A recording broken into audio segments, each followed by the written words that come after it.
Lendas do folclore brasileiro. Voz Iba Mendes. A lenda do boto. Uma índia, bela e saudável, desejava casar-se, mas para ela nenhum guerreiro valente de sua tribo lhe servia. Um dia apareceu um guerreiro desconhecido. Ninguém sabia de onde vinha. O seu semblante, apesar de denotar bondade, era sério e impunha respeito. Ninguém tinha coragem de perguntar a sua origem. A bela índia apaixonou-se por ele e pouco tempo depois estavam casados. Dessa união nasceu um lindo menino. Certo dia, quando a noite descia mansamente e quando as aves e os animais procuravam abrigo nos seus ninhos e tocas, o índio estranho dormia embaixo de um canudeiro em flor. A sua esposa veio acordá-lo. Ao aproximar-se, notou com surpresa que o seu esposo tinha uma cauda de peixe escondida embaixo da tanga de penas. Despertou-o e, curiosa, perguntou-lhe a significação daquela cauda. Raivoso, ele respondeu: "Isto é o que faz falta aos que se afogam." Dizendo isso, desapareceu, nunca mais voltando à palhoça onde morava. A Índia, muito triste, passava os dias e as noites chorando a perda do marido, nas margens do rio, levando sempre consigo o filhinho às costas. Um dia ela chorou tanto que suas lágrimas encheram o rio. As águas subiram e arrastaram consigo a Índia e o filho. Na manhã seguinte, uns índios que pescavam viram com espanto um boto empurrando os corpos de uma índia e de um menino para a margem do rio. Era o boto que devolvia os corpos da esposa e do filho. Desde esse dia, os botos devolvem sempre os cadáveres que encontram nas águas. Somente as índias bonitas nunca voltam. Dizem que o boto, nas noites de lua, atrai com o seu canto as índias belas. Para isso, ele se transforma num belo rapaz. Há quem afirme ter visto o boto, como gente, em madrugadas enluaradas, nas margens dos igarapés, dançando com muitas índias. A Mãe do Ouro, de Veiga Miranda. Lá embaixo, muito longe, onde as águas varavam por um subterrâneo, morava a Mãe do Ouro. Às vezes saía pelas tardes com um longo cortejo de luzes de todas as cores, atravessando pelo ar serenamente como se fosse um desses papagaios de papel que as crianças empinam ao vento em agosto. Da sua cabeleira as estrelas iam caindo todas, uma a uma, apagando-se e virando pedras. A mulher que visse desprender-se uma dessas luzes e fizesse um pedido antes dela apagasse, seria servida pela Mãe do Ouro, mas ficar-lhe ia pertencendo para sempre. Todas as noites, enquanto dormisse, o seu corpo sairia todinho da pele, sem ninguém perceber, sem a própria pessoa no dia seguinte lembrar-se, e ia aparecer no palácio da Mãe do Ouro. Ali se realizavam festas maravilhosas. As mulheres mais lindas, casadas e donzelas, compareciam envoltas em roupagens riquíssimas e transparentes, vendo-se umas às outras, mas sem se poderem falar, sem se poderem tocar, com os cabelos transformados em algas luminosas, com as pernas justapondo-se, confundindo-se, alongando-se em forma de caudas de peixe. Iam ser amadas pelos gênios encantados no rio, príncipes antigos, mortos nas grandes guerras, de uma formosura de estátuas, que se recolhiam à noite no fundo das águas e de manhã partiam, diluídos nos nevoeiros, longas figuras, esguias, cor de cinza, dançando a ronda das nuvens. Entrelaçavam-se demoradamente cada uma, e as horas marcavam delícias orgíacas, valsas infinitas cantaroladas pelos seixos, pelas arestas luminosas, ao coro dos rochedos de uma a outra margem, num ritmo dolente e suave. Os salões do palácio eram grutas imensas, sucessivas, cada qual com a luz de uma cor, esta azulada, aquela verde, aquela outra rósea ou violeta.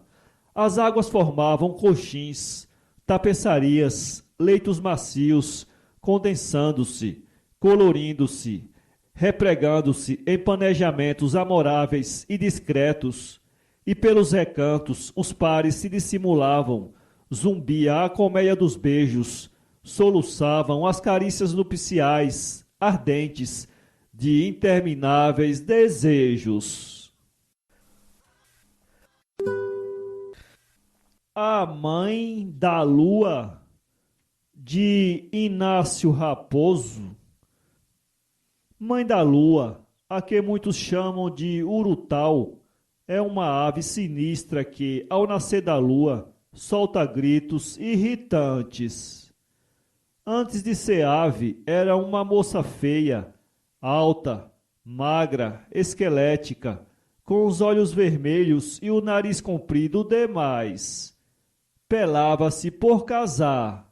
Em certa noite, bem negra, bem pesada, saiu a passear numa estrada deserta e aí se encontrou com um príncipe que se perdera no caminho.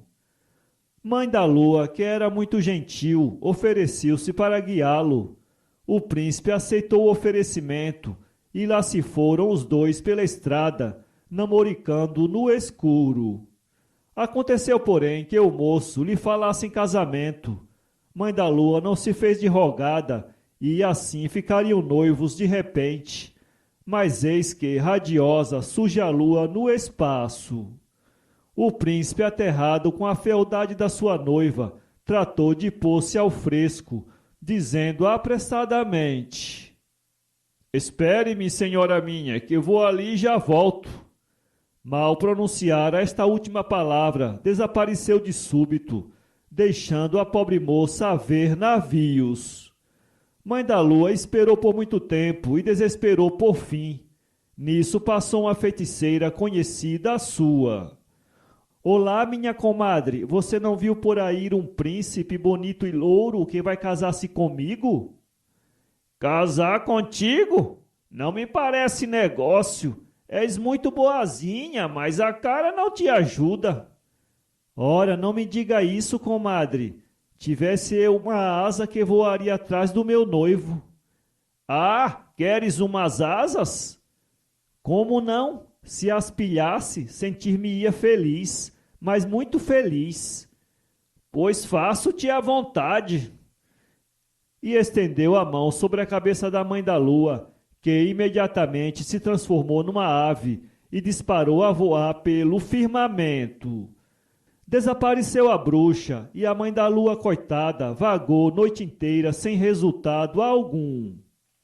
Vindo a aurora, recolheu-se entre suspiros a um oco de pau que encontrou vazio e lá ficou morando definitivamente. É dessa hora em diante, sempre que surge a lua no céu, a noiva desprezada bota a cabeça fora do buraco e, a recordar-se do noivo, solta gritos irritantes, com voz histérica que, numa escala descendente, repete: "Foi, foi, foi, foi!"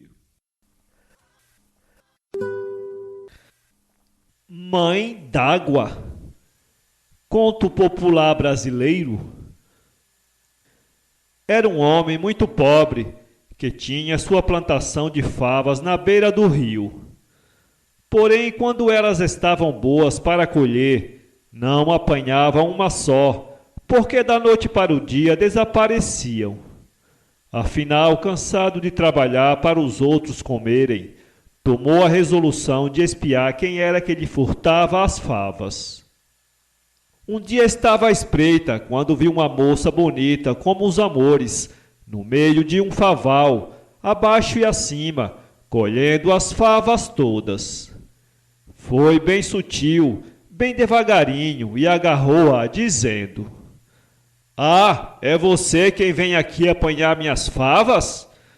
Você agora vai para minha casa para casar comigo. Gritava a moça, forcejando por se libertar das unhas do homem. Solte-me, que não apanho mais suas favas não. Porém o homem, sem querer largá-la, finalmente disse à moça: Está bem, eu me caso com você, mas nunca renegue da gente de debaixo d'água. O homem disse que sim. Levou-a e casou-se com ela. Tudo o que possuía aumentou como por milagre num instante. Fez logo um sobrado muito bom, comprou escravos, teve muitas criações, muitas roças, muito dinheiro, enfim. Depois de passado bastante tempo, a mulher foi ficando desmazelada, que uma coisa era ver e outra contar. Parecia de propósito. Não dava comida aos filhos, que viviam rotos e sujos. A casa estava sempre desarrumada, cheia de cisco. Os escravos, sem ter quem os mandasse, não cuidavam do serviço e só viviam brigando uns com os outros. Ela, descalça, com o vestido esfarrapado, os cabelos alvoroçados, levava o dia todo dormindo. Enquanto o pobre homem estava na rua, nos seus negócios, estava sossegado. Mas assim que punha o pé dentro de casa, era uma azucrinação em cima dele, que só lhe faltava endoidecer. Eram os meninos chorando com fome. Papai, eu quero comer, papai, eu quero comer. E os escravos, meu senhor fulano me faz isto, Beltrano me faz aquilo. Um inferno. Vivia zonzo de tal forma que pouco parava em casa. Um dia, muito aporrinhado da vida, disse baixinho: Arrenego de gente de debaixo d'água. Aí a moça, que só vivia esperando por aquilo mesmo para ir-se embora, porque ela era a mãe d'água e andava doida por voltar para o seu rio, levantou-se mais que depressa e foi saindo pela porta fora, cantando: Zão, zão, zão, calunga, olha o mungelandó, calunga, minha gente toda, calunga, vamos nos embora, calunga, para a minha casa, calunga, de debaixo d'água, calunga. Eu bem te dizia, calunga, que não a renegasses, calunga, de gente de debaixo d'água, calunga. O homem espantado gritou: Não vá lá não, minha mulher. Mas qual? Atrás da moça foram saindo os filhos, os escravos e as criações. Bois, cavalos, carneiros, porcos, patos, galinhas, peru, tudo. E o pobre homem com as mãos na cabeça gritando: Não vá lá não, minha mulher. Ela, continuando seu caminho, nem ao menos olhava para trás, cantando sempre: Zão, zão, zão, calunga. Depois da gente e dos bichos foram saindo pela porta fora a mobília, as louças, as roupas, os baús e tudo o que estava em cima dele, comprado com o dinheiro dela. O homem correu atrás, vestido já com sua roupa do tempo em que era pobre, gritando: Não vá lá não, minha mulher. Foi o mesmo que nada. Por fim acompanharam-na à casa, telheiros, galinheiro, cercados, currais, plantações, árvores e o mais. Chegando à beira do rio, a moça, com todo o seu acompanhamento, foi caindo n'água e desaparecendo. O homem foi viver pobremente como antes, no seu faval. Também nunca mais a mãe d'água buliu na sua roça. A lenda da Vitória Régia. Contam que, entre os caraíbas, era Nayá a mais linda cunhã. Nayá, como as demais, esperava a descida da lua.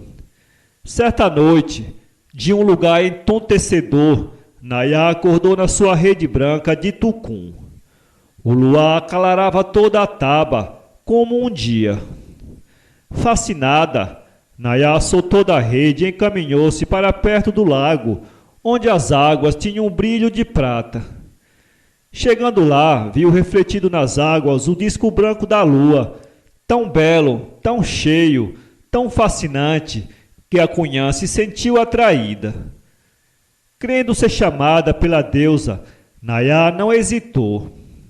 Atirou-se às águas do lago, que se abriram num jorro para recebê-la. No dia seguinte, procuraram os selvagens a bela Cunhã. Seus pequeninos pés só haviam deixado marcas próximas do lago, e então compreenderam os caraíbas que a lua havia levado a Cunhã. Orgulhosos, mas cheios de saudades, iam de vez em quando à borda do lago, lembrar a linda Nayá, quando um dia foram surpreendidos com o aparecimento de uma estranha flor sobre as águas. Felizes, viram na flor a linda Cunhã, levada pela lua, e se puseram a adorá-la também. Nota final. O nome de Vitória Regia lhe foi dado por um naturalista inglês, que ficou maravilhado ante a beleza da flor singular. Chamou-lhe de Vitória em honra à rainha Vitória da Inglaterra, cujo valor, a seu ver, era tão grande quanto a beleza da flor, até então desconhecida. O boitatá, gênio que protege os campos e os relvados naturais. O boitatá é uma cobra de fogo.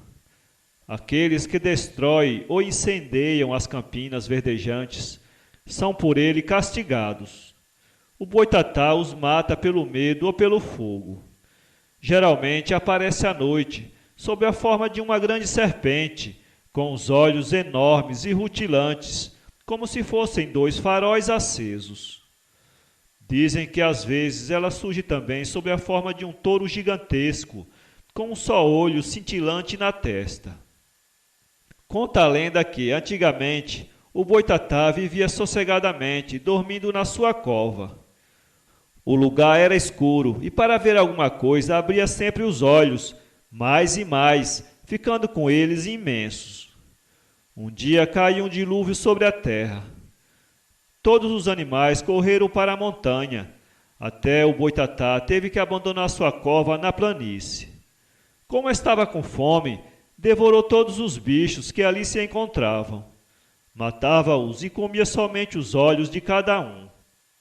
Nunca esses olhos pararam de brilhar dentro da barriga da cobra de fogo. Devido a isso, o corpo da serpente ficou brilhante e transparente. Tupã castigou a cobra maldosa, obrigando-a a vigiar para o resto da vida os campos, assombrando os viajantes. Sua missão é proteger as campinas e relvados contra os incêndios e destruições. Quem a encontra fica louco ou morre de medo. Se a pessoa ficar parada, de olhos fechados, boitatá passa sem molestar, mas se a pessoa correr, é o seu fim. Boitatá a persegue, queimando-a ou matando-a de pavor com o fogo dos seus olhos. O negrinho do pastoreio. Aconteceu há muitos anos, no tempo em que ainda havia escravidão. O dono de uma estância foi ao mercado de escravos e comprou um negrinho. Os pais do menino foram vendidos ao dono de uma estância muito distante, e ele nunca mais soube deles. Na fazenda, o menino foi encarregado de um serviço bem árduo para a sua idade, tomar conta do gado. Ficou por isso, desde logo, conhecido em toda a redondeza como o negrinho do pastoreio. Saía pela manhã conduzindo os animais ao pasto, e só à noite voltava para trazê-los ao curral. A princípio, quando se via sozinho nos campos, sentia medo e começava a rezar baixinho a Nossa Senhora, sua madrinha. Muitas vezes dormia ao relento, para não deixar fugir nenhum cavalo. Quando geava ou quando o minuano soprava, o pequeno tiritava de frio, pois seu patrão não lhe dava agasalhos. Muitas vezes passava fome, quando não encontrava frutinhas pelo campo. Entretanto, o estancieiro, que era um homem muito mau, Ainda achava que ele fazia pouco e, por tudo ou por nada, batia nele. O menino era muito benquisto pelos peões da redondeza, e todos recriminavam a crueldade do fazendeiro, que até parecia que tinha prazer em maltratar o pobrezinho. Um dia à noitinha, depois de recolhido todo o gado, o negrinho notou que estava faltando um cavalo, e logo o cavalo de estimação do estancieiro. Rápido, o menino montou noutro cavalo e saiu à procura dele, pois sabia que se seu patrão notasse, iria dar-lhe uma surra maior do que todas as que já lhe havia dado. O malvado filho do estancieiro viu quando o negrinho saiu e ficou contente, pois sabia que o cavalo que fugira, o mais veloz da instância, não poderia ser facilmente encontrado, ainda mais à noite. O negrinho galopou em diversas direções, até que encontrou o rastro do animal e foi seguindo. Entretanto, à medida que o tempo passava, a noite ia se tornando mais escura, sem sequer uma estrela a luzir no céu.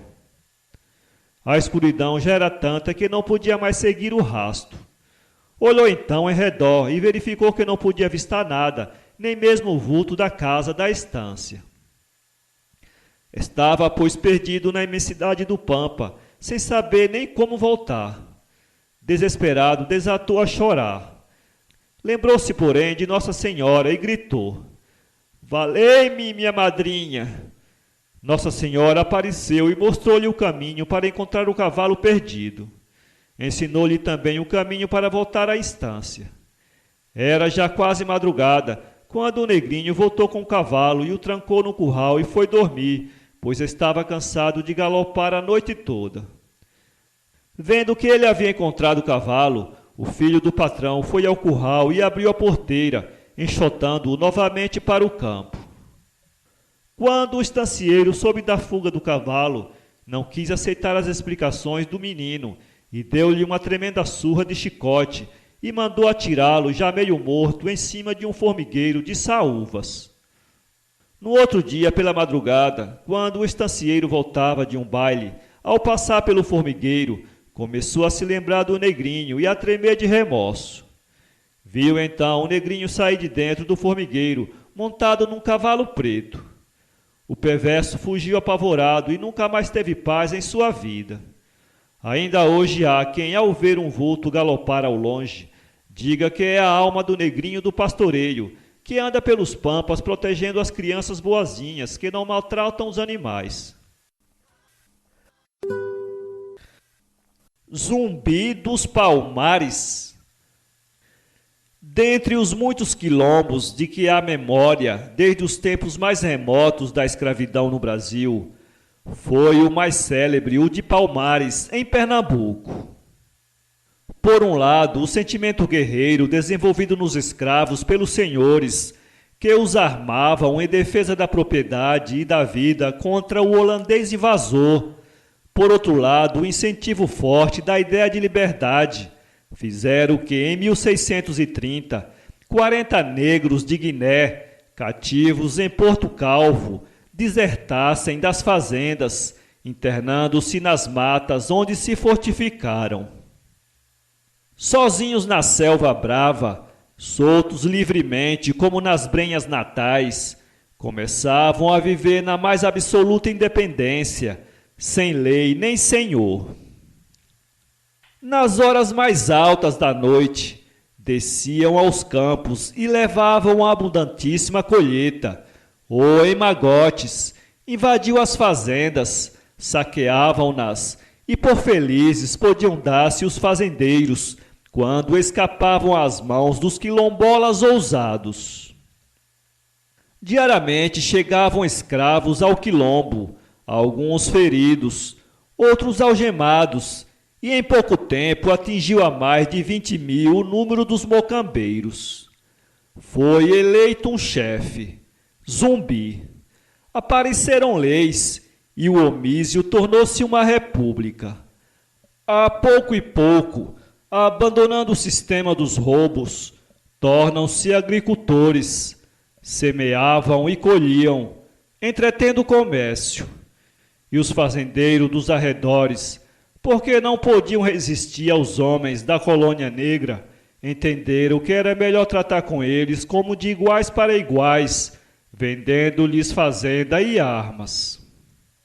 O território compreendido nos limites de circuito. O recinto era fortificado à maneira das aringas da África. Dentro medravam as plantações, o milho, a mandioca, as bananeiras, e um rio de água cristalina serpeava, regando e refrescando as terras da cabilda. 8 ou 10 mil homens, sempre em armas, constituíam um exército de defesa. Em 1695, o governo resolveu submeter a república e tropas marcharam para combater a gente negra. A luta foi tremenda. Os negros defendiam não somente a liberdade, mas a própria nesga de terra em que se haviam refugiado, as roças viçosas e, mais que tudo, as suas mulheres e os seus filhos. Foi-lhes, porém, fatal a sorte da guerra. Esmagados pela força que os foi buscar dentro das fortificações, não se submeteram, preferindo a morte. Zumbi, o chefe, com os destroços do seu exército batido, precipitou-se heroicamente da altura de um penedo, e o sangue que jorrou em borbotões do seu corpo espirrou aos pés dos portugueses pasmados. No furor da refrega, os que sentiam a impossibilidade de vitória ou de fuga voltavam as armas contra o próprio peito. Maridos, para evitarem suplícios infamantes que porventura fossem infligidos a esposas, matavam-nas. O mesmo faziam as mães aos filhos, sem lágrimas, bradando. Os prisioneiros, desprovidos de armas com que se matassem, deixavam-se finar à míngua. E aquela república foi arrasada, foram incendiados os campos e as cabanas, e o rio tranquilo de água límpida correu por entre as cinzas como uma veia, tanto sangue rolava. Não foi todavia completa a destruição, porque eterna ficou a memória dessa esforçada luta pela liberdade. Jesus Cristo e a erva mate, de Barbosa Lessa. Um dia Jesus Cristo desceu à terra, acompanhado por São João e São Pedro, e veio dar às selvas americanas. Depois de um penoso viajar pelas florestas sem fim, encontrou, perdido no fundo dos bamburrais, o rancho de um velho índio que ali morava em companhia de sua filha, jovem de deslumbrante formosura. Os 3 viajantes foram muito bem recebidos e Jesus resolveu premiar aquela franca hospitalidade que encontrara no rancho do Silvícola. Indagando-lhe o que mais desejava em sua vida, recebeu esta resposta: Senhor, a Anhangá tomou conta dos corações humanos, as guerras incendeiam os campos de minha terra, e não há mais tranquilidade nas tabas do meu povo. Vencedores, os guerreiros não poupam os vencidos, os homens são trucidados e as mulheres jovens são arrastadas a satisfazer os mais baixos instintos. Por isso fugi de minha tribo e vim enterrar-me no escuro das florestas, não por salvar-me, que pouco me resta viver, mas para afastar minha filha das garras do pecado. Sei que em breve morrerei, e o que mais me acabrunha é pensar que a deixarei desprotegida, novamente exposta à fúria das paixões. Assim, Senhor, se alguma coisa me fosse dado pedir, eu pediria uma eterna proteção à alma de minha filha, que ela fosse eternamente bondosa, eternamente pura, eternamente linda. Respondeu Jesus: Se a Anhangá hoje impera em tuas selvas, podes crer que o Deus do bem voltará a estender seu manto de paz sobre a taba de teus irmãos. As selvas se encherão de cânticos e as almas se encherão de luz. É o Deus do bem que me envia para proteger teu povo. Tu, que foste bom, generoso e hospitaleiro, mereces ser recompensado. Farei de tua filha aquilo que me pedes. Símbolo da bondade, ela retribuirá o mal com o bem. Aos que quiserem roubar as delícias do seu corpo, premiará com a fartura dos ranchos, e nenhuma força será capaz de abatê-la, pois, por mais que a queiram aniquilar, sempre haverá de renascer, triunfante, trazendo força e inteligente aos homens de tua raça. Tua filha será eternamente linda e eternamente pura, pois transformá-la-ei na mais linda e pura das árvores, linda no contorno das folhagens e pura no manto verdejante que lhe descerá até os pés. Tua filha será eternamente linda, eternamente pura, eternamente bondosa. E Deus transformou-a na erva mate. Coco Grande Melancia, de Theo Brandão. Diz que era uma vez um rapaz que gostava da filha de um barão. Mas como era pobre, o barão não queria que a filha casasse com o dito rapaz. Por isso vinham namorando às escondidas e jurando de se casarem um dia. Tinha um lugar onde se encontrava escondido do barão. Era detrás do quintal de casa, junto de um toco preto. Para não serem pegados e não desconfiarem quando se escreviam, a moça tratava o namorado de Coco Grande e este tratava a namorada de Melancia. Vendo que, como pobre, nunca que pudesse casar com Melancia, Coco Grande um dia resolveu deixar sua terra e ganhar dinheiro fora. Disse à namorada: eu vou fazer uma viagem e só torno quando ganhar muito dinheiro, que é para quando eu chegar aqui seu pai não fazer mais questão de nós se casar. A namorada deu toda a razão ao rapaz e concordou. Muito bem, pode ir que todo o tempo que voltar me acha solteira. Outro homem não me logra antes de você.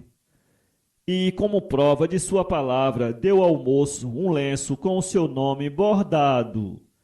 Banhados entre lágrimas, abraçaram-se por despedida, indo embora o rapaz, partido de dor, e ficando a moça com o mesmo sentimento. Ao cabo de alguns anos, sem que a moça tivesse se decidido a casar, vai o barão e resolve fazer o casamento dela com um primo.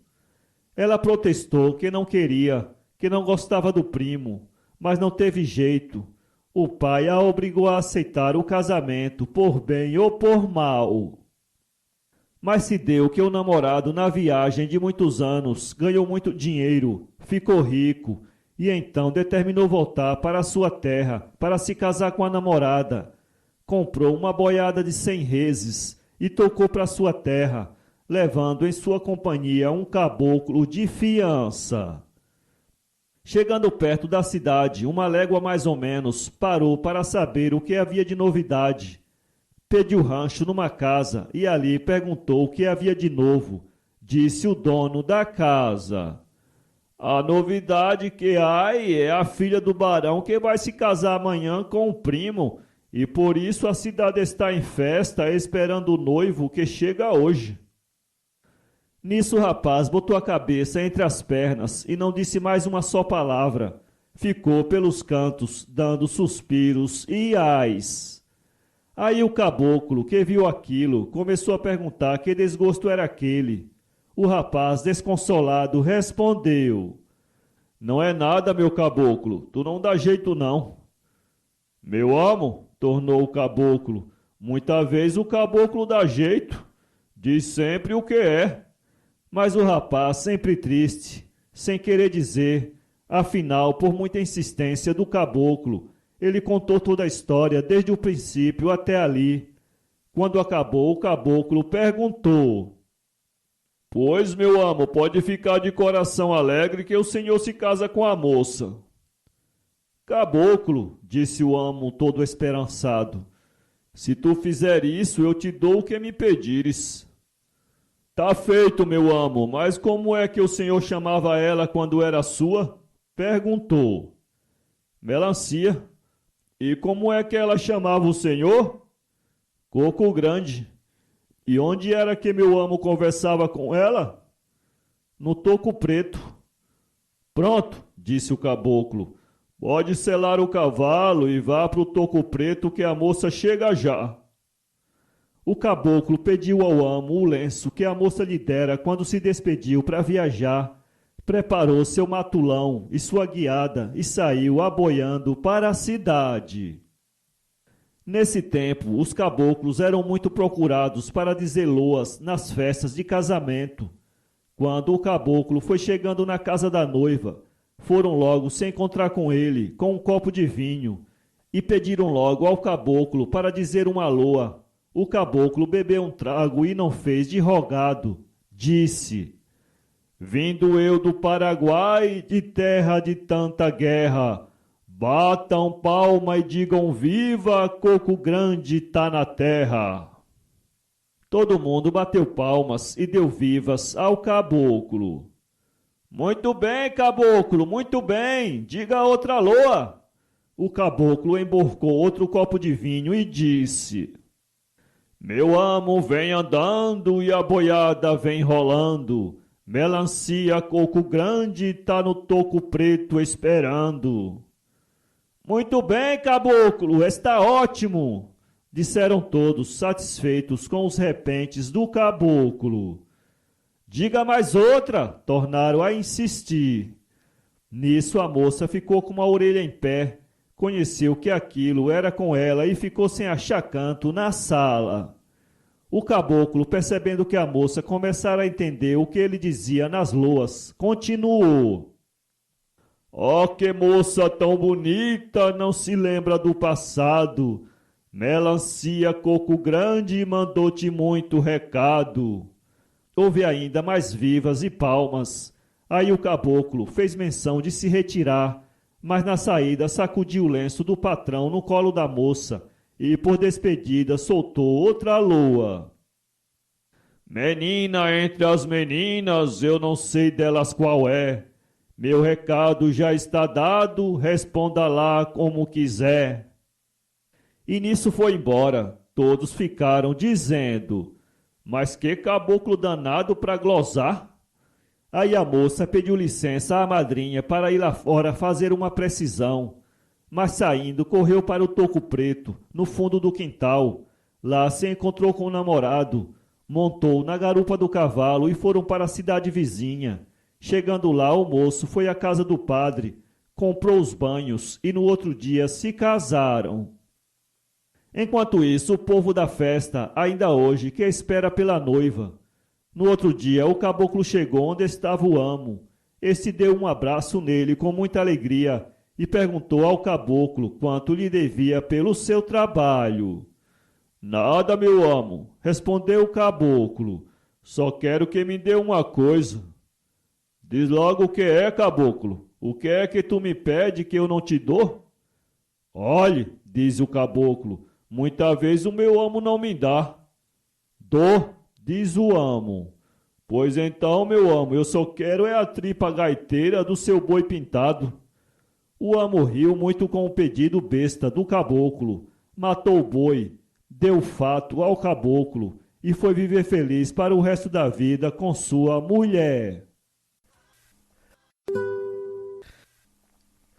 A Formiguinha e a Neve, de Lúcia Bentes e Yolanda Rebelo. Era uma vez uma formiguinha que ia para o trabalho, quando um floco de neve, caído naquele instante, enregelou, prendendo seus pezinhos. A formiguinha pôs-se a chorar, muito aflita, e então, dirigindo-se à neve, disse: Ó neve, como és tão forte que meus pezinhos prendes? A neve respondeu: mais forte que eu é o sol que me derrete. A formiguinha dirigiu-se ao sol. Ó sol, tu és tão forte que derretes a neve, a neve que meus pezinhos prende? O sol respondeu: mais forte que eu é o muro que me tapa. A formiguinha dirigiu-se ao muro. Ó muro, tu és tão forte que tapas o sol que derrete a neve que meus pezinhos prende? O muro respondeu: mais forte que eu é o rato que me rói. A formiguinha calou-se e ficou pensando no que seria feito à neve quando viu um ratinho. Perguntou-lhe: ó rato, tu és tão forte que róis o muro que tapa o sol que derrete a neve que meus pezinhos prende? O rato respondeu: mais forte que eu é o gato que me come. E o ratinho correu porque ouviu o miado de um gato. A formiguinha dirigiu-se ao gato. Ó gato, tu és tão forte que comes o rato que rói o muro que tapa o sol que derrete a neve que meus pezinhos prende? O gato respondeu: mais forte que eu é o cão que me persegue. A formiguinha já estava com tanto frio, que começou a tremer. Felizmente apareceu um cão. A formiguinha a ele se dirigiu. Ó cão, tu és tão forte que persegues o gato que come o rato que rói o muro que tapa o sol que derrete a neve que meus pezinhos prende? O cão respondeu: mais forte que eu é o homem que me bate. A formiguinha dirigiu-se ao homem que voltava do trabalho. Ó homem, tu és tão forte que bates no cão, o cão que persegue o gato que come o rato que rói o muro que tapa o sol que derrete a neve que meus pezinhos prende? O homem respondeu: mais forte que eu é Deus que me governa. Ó Deus, tu és tão forte que governas o homem que bate o cão que persegue o gato que come o rato que rói o muro que tapa o sol que derrete a neve que meus pezinhos prende? Então Deus ouviu a formiguinha e o homem não bateu no cão, o cão não perseguiu o gato não comeu o rato não roeu o muro não deixou passar a luz do sol, o sol derreteu a neve soltou os pés da formiguinha, que pôde pular contente e cantando foi para o seu trabalho. Eu vou, para meu trabalho eu vou. Nayá, lenda brasileira. Certa noite de luar, um dos curumins, olhando o céu, perguntou ao cacique de onde vinham as estrelas e por que brilhavam tanto no firmamento. O cacique, para a surpresa dos netinhos, disse-lhes que as conhecia todas e, apontando, nominava as mais brilhantes. Aquela é Nacaíra, das tribos dos Maués, a outra é Jassanã e aquela é Janã, e assim por diante. Todas foram índias belas com as quais a lua se casou. A lua? Sim, meus netinhos. A lua é um guerreiro valente que nas noites de luar desce à terra, casa com as índias mais bonitas e depois as transforma em estrelas. A esse respeito vou contar a vocês uma história. Há tempos passados, muito antes de vocês nascerem, havia em uma tribo uma índia muito bela, cujo nome era Nayá. Muitos a desejavam para esposa, mas Nayá, sabendo que a lua era um guerreiro belo e valente, por ele se apaixonou. Todas as noites a índia ia para a floresta e contemplava a lua até que ela desaparecesse. Muitas vezes corria pela floresta e subia nas árvores mais altas para ver se alcançava a lua. Mas esta continuava distante e indiferente ao amor de Nayá. Uma noite a índia viu a lua refletida nas águas do Amazonas. Radiante, jogou-se nas águas escuras, pensando encontrar o guerreiro valente que tanto amava, e desapareceu para sempre. A lua, compadecida, como não quis transformá-la numa estrela do céu, a tornou numa estrela das águas. Transformou o corpo da Índia numa flor bela, imensa e exótica. Quando a noite desce, a flor abre-se para a lua iluminar sua corola e pétalas enormes e rosadas. Assim nasceu a primeira Vitória Régia. O compadre Lobo e a comadre Raposa, de Guilhermina Pereira Machado. Era uma vez um homem casado com uma mulher chamada Maria. Tinha os dois por compadres um lobo e uma raposa. Um dia disseram eles ao lobo e à raposa: Olhe, compadres, é preciso fazer uma grande festa cá em casa. Por isso, vê tu, compadre, se nos consegue alguns carneiros e ovelhas para o jantar. E tu, comadre raposa, arranja-nos galinhas e patos. Queremos que o banquete seja falado em toda a vizinhança. Os dois responderam: Podem ficar descansados, compadres, que não lhes há de faltar o que desejam. O lobo e a raposa começaram a levar gados e aves todas as noites para a casa dos compadres, de sorte que eles já não cabiam em si de contentes. No dia da festa, o lobo e a raposa foram assistir à função. Quando chegaram, viram que os compadres tinham uma grande caldeira de água a ferver e um espeto metido no fogo. O lobo perguntou: Ó, comadre, para que é esse espeto? É para assar as galinhas. Palavras não eram ditas, e o homem a pegar na caldeira e a deitar a água a ferver em cima do lobo, e a mulher a meter o espeto pelos olhos da raposa. Escusado é dizer que o lobo ficou sem a pele e que a raposa ficou cega. Tinha passado bastante tempo e os compadres nem já se lembravam do que haviam feito, quando o homem, andando um dia no mato a apanhar lenha, viu correr para ele o compadre lobo. Receando que o matasse, subiu para o alto de uma árvore. O lobo asseverou-lhe de baixo: Tu pensas que me escapas? Espera que eu te ensino. Começou a chamar pelos outros lobos e logo vieram muitos. Ele então disse-lhes: É preciso matar aquele homem que está ali em cima, e para lá se chegar é necessário que vocês se ponham uns sobre os outros. Eu ficarei por baixo, porque tenho mais força. Deste modo, tornar-me-ei o sustentáculo de todos. Já os lobos, postos uns sobre os outros, estavam quase a chegar ao compadre, quando ele gritou com toda a força: Ó Maria, traze-me a caldeira de água a ferver. O lobo, logo que isto ouviu, pernas para que te quero. Os outros que estavam sobre ele caíram todos no chão. Depois, desesperados, correram sobre o lobo, que tinha fugido, e mataram-no. O compadre voltou para casa, contou tudo à mulher, e ambos resolveram não voltar mais ao mato.